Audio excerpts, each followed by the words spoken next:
Salut les amis, bienvenue sur la chaîne de btp.com qui traite tout ce qui est en rapport avec le génie civil.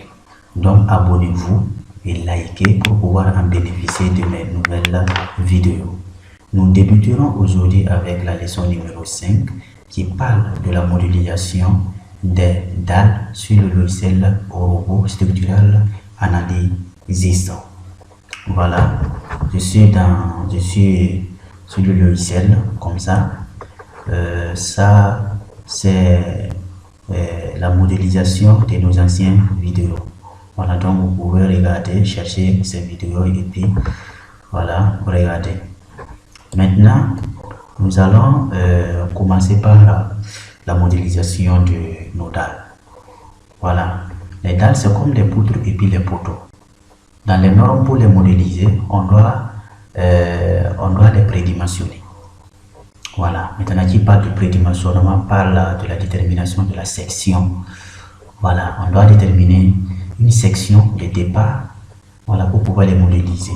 Mais dans notre cas, nous allons prédimensionnement, on va aller directement parce que l'objectif même de cette cours, c'est de vous montrer comment on peut modéliser la dalle. C'est pas le prédimensionnement. Voilà. Maintenant, pour modéliser la dalle, il y a plusieurs méthodes sur le logiciel robot structural Analysis. Voilà. Par exemple, on peut utiliser les éléments de construction pour modéliser les dalles. Ici, on peut utiliser les panneaux pour les modéliser. Ici, on peut utiliser les épaisseurs pour les modéliser.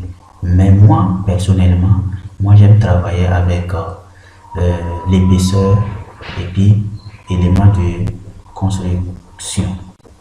Voilà. Pour ce faire, nous allons cliquer directement sur l'épaisseur. Voilà. Si on clique sur l'épaisseur, on tombe directement sur ça.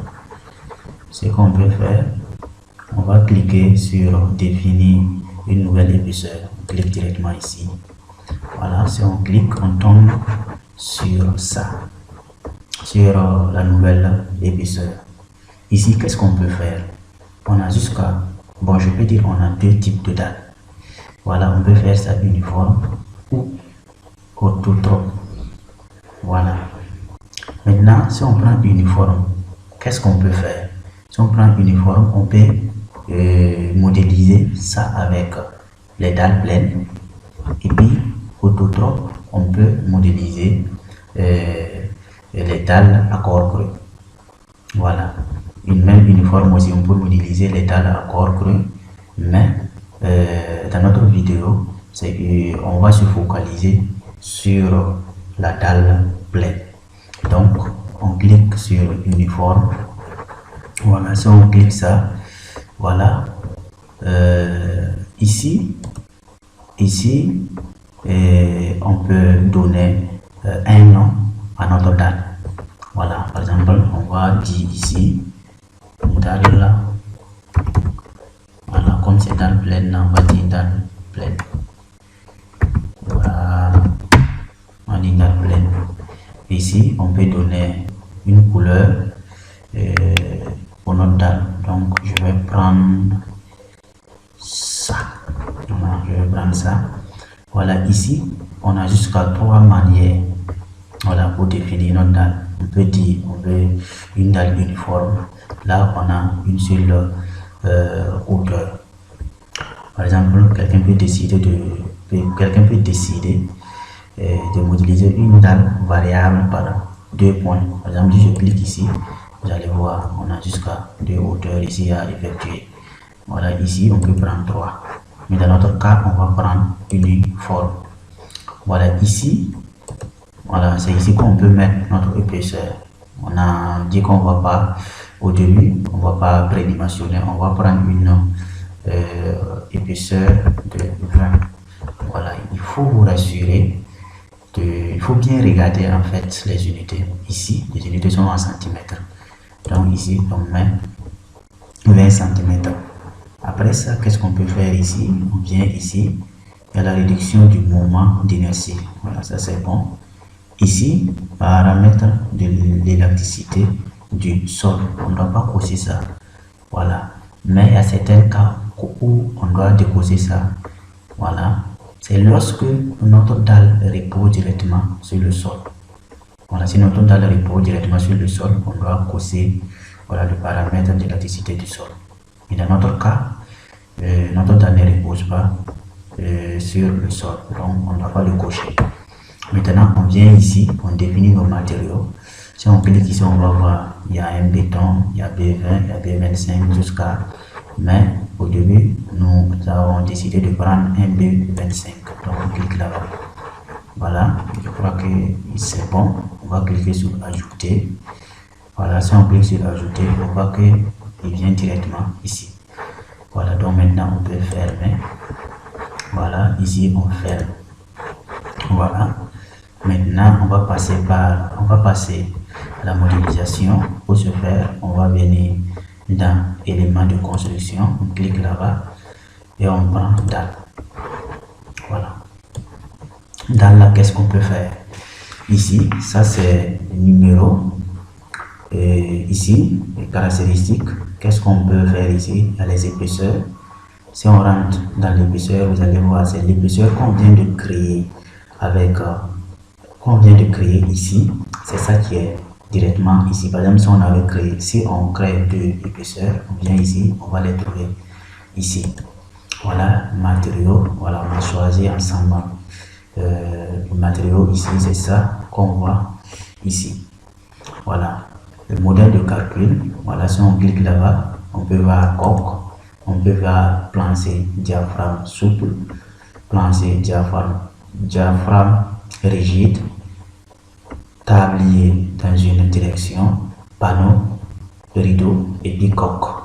Mais moi, personnellement, je travaille avec coque. Donc, je vais cliquer là-bas maintenant et paramétrer les modèles de calcul. Donc, pour ce faire, je clique directement sur les 3 points.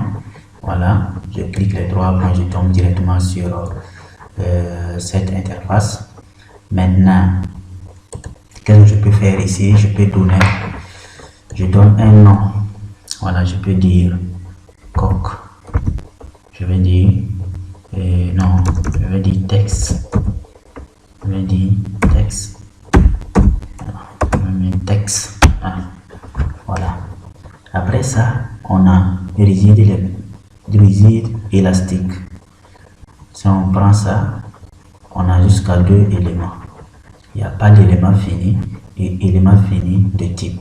Quelle est la différence entre les deux? La différence entre les deux est que si on prend pas d'élément fini, ça montre que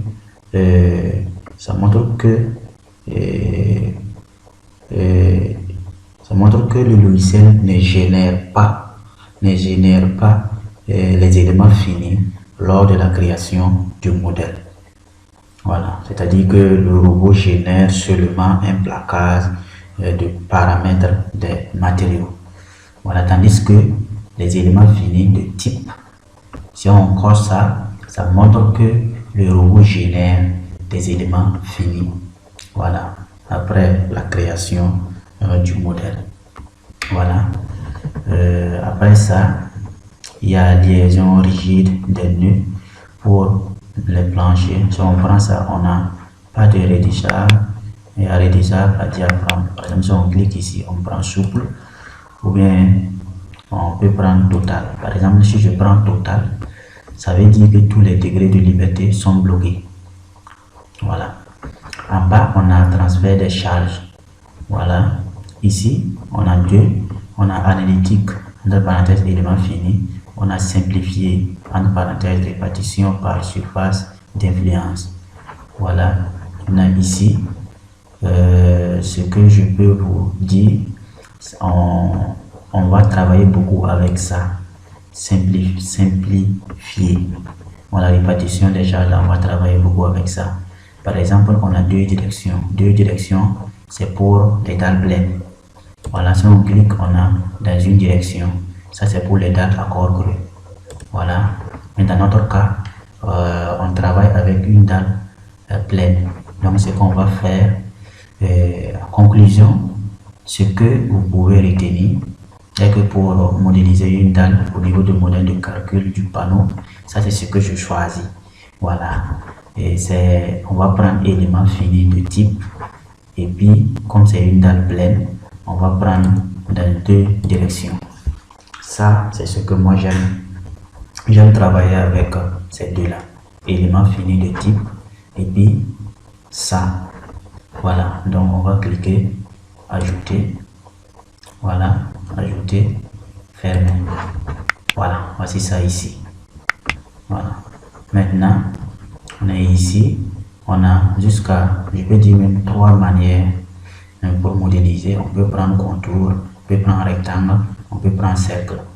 Voilà, ça, dalle horizontale. Par exemple, si on veut modéliser les dalles directement sur les poutres, voilà, on coche dalle horizontale. Maintenant, si par exemple, si on veut modéliser l'escalier, on est obligé de venir décocher ça pour pouvoir aller vite. Voilà, ça c'est pour, par exemple, ici, si vous avez une dalle qui a un arc, vous pouvez prendre ici, voilà, ou bien prendre ici, voilà. Maintenant, on va débuter, on va commencer notre modélisation. Pour commencer la modélisation, on va venir dans Z, on prend 3,40 et puis on vient ici, on prend XY, voilà, on prend XY. On a déjà pris ça c'est bon. Je vais commencer par contour. Voilà, par exemple, si je prends contour, ça veut dire que je dois faire le contour, voilà, du panneau. Vous voyez, je dois faire directement, voilà, pour pouvoir appliquer directement. Voilà, excusez-moi, il y a quelque chose que je n'ai pas enlevé parce que je n'aime pas diagramme là. Par exemple, si je viens et pour ce faire, je vais venir ici dans structure, je viens dans caractéristiques, modèle de calcul. Voilà, ce que j'ai créé, voilà, c'est texte 1. Donc je vais dupliquer que là-bas, je ne veux pas ça. Voilà, donc je vais enlever ça. Donc je peux appliquer, ajouter, voilà, oui, je ferme. Voilà, je ferme. Maintenant, je viens ici, je prends dalle. Voilà, c'est bon. Je vais commencer. Voilà, toujours avec contour. Voilà, toujours avec contour. Voilà, pour bien jouer. Pour pouvoir avoir les points là. Voilà, vous voyez. Toujours avec contour. Voilà, on va faire avec contour. Avec contour. Ok. Et avec contour. Voilà, maintenant on va prendre le rectangle. Je crois que ça c'est plus rapide. Voilà. C'est plus rapide par rapport à. Parce que on doit déterminer au moins 3 points. Et puis ça va donner. Voilà. Voilà. Il y a une question que moi-même je me pose. Je me pose moi-même une question. En fait, pourquoi on modélise les dalles par panneau?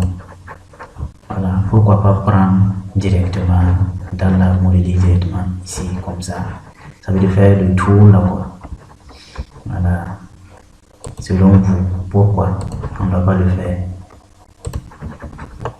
Voilà, je vais répondre ça à la fin de cette vidéo. Voilà, je vais répondre ça, donc on continue la modélisation. Ok. Quelle est la modélisation? Modélisation.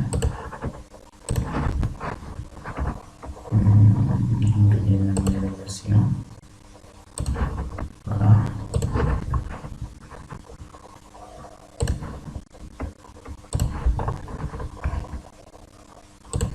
Ok.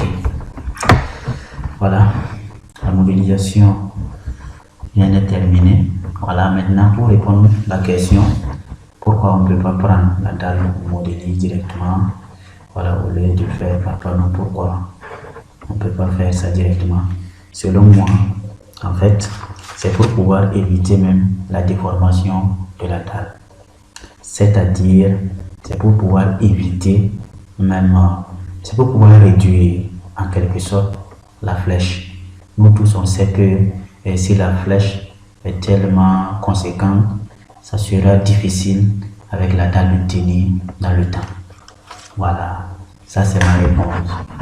Voilà, je crois que la modélisation c'est bon. Voilà, vous voyez. Ici, on vient de modéliser notre dalle pleine. Voilà, ça c'est très bon. Voilà, je crois qu'on tire vers la fin de notre vidéo.